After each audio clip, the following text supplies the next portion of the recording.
Ahora vamos a hablar sobre fracturas. Cuando tú tienes una lesión o un golpe, tenemos que revisar completamente la extremidad.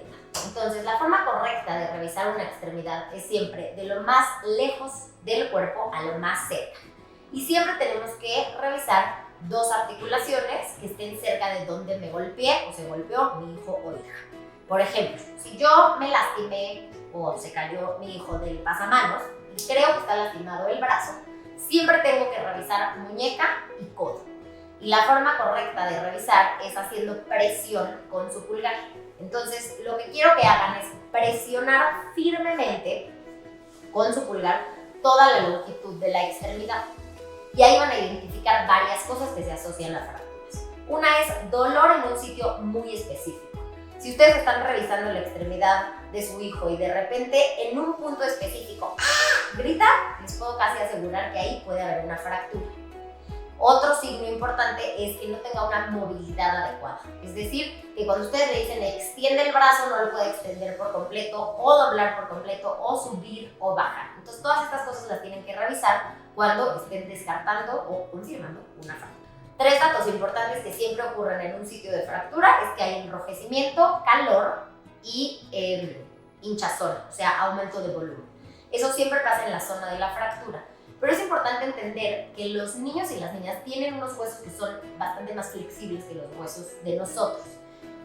Un hueso de un niño se puede fracturar solamente de la parte interna. Entonces ustedes imagínense cuando están cortando una flor y de repente cortan una flor con un tallo muy verde y la rompen y ustedes escuchan este crack, pero no se rompió en realidad el tallo, sino que cuando ustedes lo regresan el tallo está íntegro, pero claramente está roto de adentro.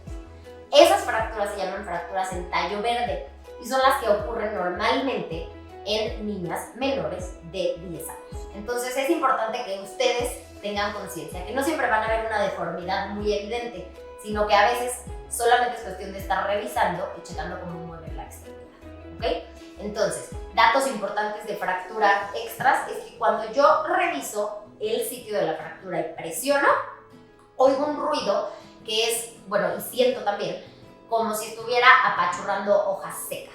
Eso se llama crepitación y lo escucho solamente en el sitio de la fractura.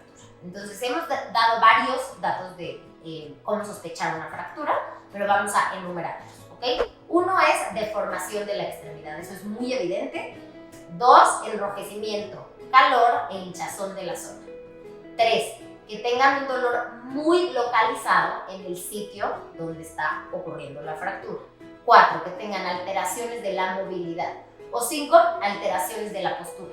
Es decir, si yo me fracturé el codo y no me he quejado, pero no estoy caminando así, sino que estoy caminando así, pues esto es lo que me tiene que hacer sospechar que esto no es una postura normal.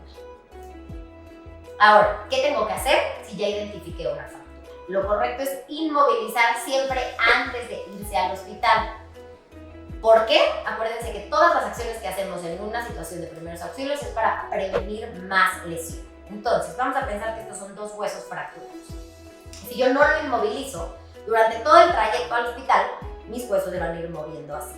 Entonces, si se mueven, puedo ocasionar o más fractura, es decir, si esto solo estaba roto así, pues que se termine de romper. 2, lesionar las estructuras internas o alrededor del hueso, es decir, lastimar más músculo, ocasionar más sangrado o lastimar los nervios. O, acuérdense que adentro del hueso está el tuetanito. Ese tuetanito es grasa.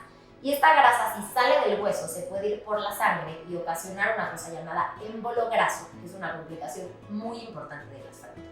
Entonces recuerden inmovilizar siempre si sospechan o detectan una fractura. Ahora, ¿con qué inmovilizamos? Siempre tenemos que inmovilizar con una superficie rígida. En casa tienen muchísimas cosas que pueden usar, desde una palita de la cocina, una regla de la escuela, un celular, un cartón doblado varias veces. Eso lo pueden usar perfectamente. Tienen que fijarse que la longitud de lo que vayan a utilizar no vaya a rebasar la longitud del hueso que están inmovilizando.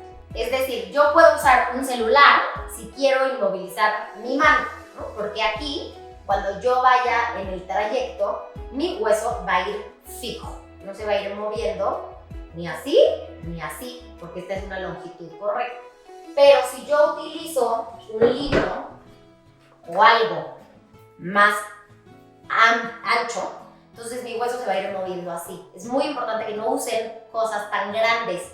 Si no encuentran absolutamente nada en su casa, pueden usar literalmente la otra extremidad. Y entonces pueden vendar las dos extremidades juntas y así seguramente van a ser la longitud correcta y no tienen que estar pensando en qué pueden conseguir en su casa. En el mercado existen unas férulas rígidas como esta. Estas férulas lo que hacen es que tú la puedas cortar a la longitud que tú quieras y fijar como quieras. Si se fijan, esto es flexible y entonces yo esto lo puedo usar a cualquier edad y me permite tenerlo como una superficie firme y sobre esto entonces realizo yo el vendaje. Ahora, una vez que termino la inmovilización, tengo que checar 3 cosas. Que cuando yo vende esta mano, la persona pueda mover los dedos sin dolor, que no haya cambios de coloración y que no haya cambios en la sensibilidad. Eso significa que yo hice una inmovilización correcta y así me puedo ir a revisión con un especialista de la salud.